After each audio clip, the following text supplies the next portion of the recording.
And so following up from this positive beginning at the Tropical Cafe, so we've worked again with the BBC Concert Orchestra at another event, the Drill House. Can you tell us a bit more about that, please? So the continuity came from the will that the cafe had a limited amount of people that could go in.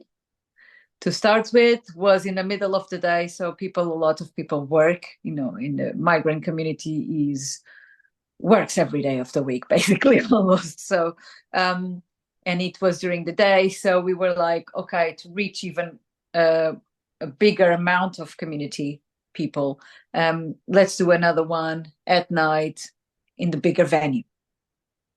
So after this first experience, normal people will be more open to come to another venue that is quite close to them and have a bigger experience, and we could do a longer concert. So that was the main reason. And the feedback was good. The musicians had, I think, a great time because, they played inside a cafe, which is not a normal environment for them, for an orchestra to play.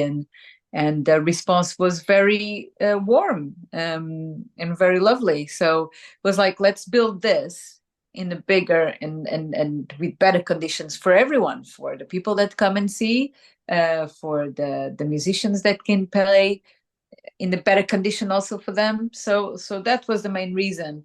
And we are very grateful that the BBC Concert Orchestra and Orchestra Live were able to put it in place, definitely.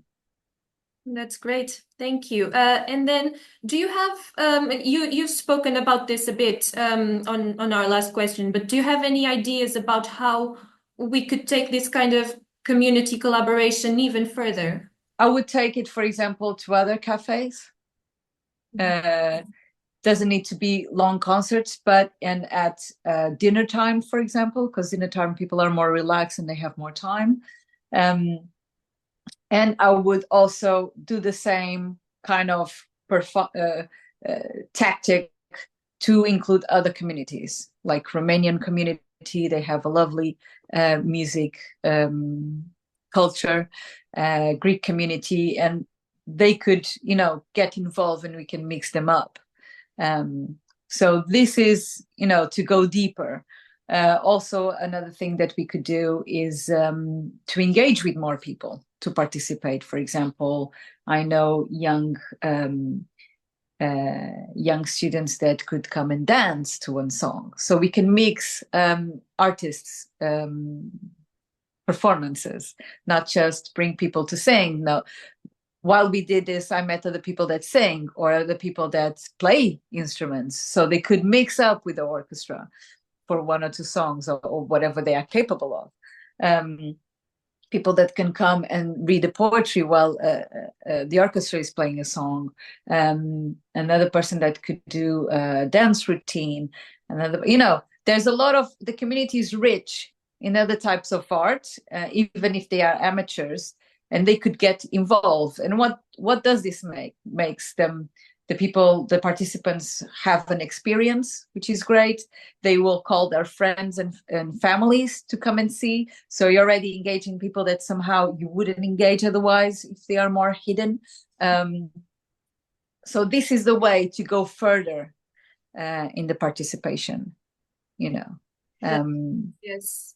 And I think it brings, I don't know, a sense of realization, both to the community as audience and to the people who are part of the community but who are amateur artists, for example.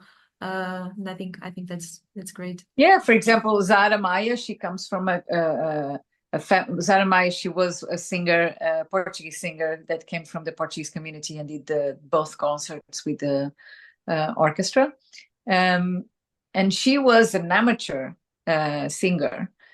She comes from a family of professional singers in Portugal. And for her was a great experience. And for her, it's like, oh, maybe I could do this professionally. People like what I do. So she, even if, whatever happens in the future, she's happier.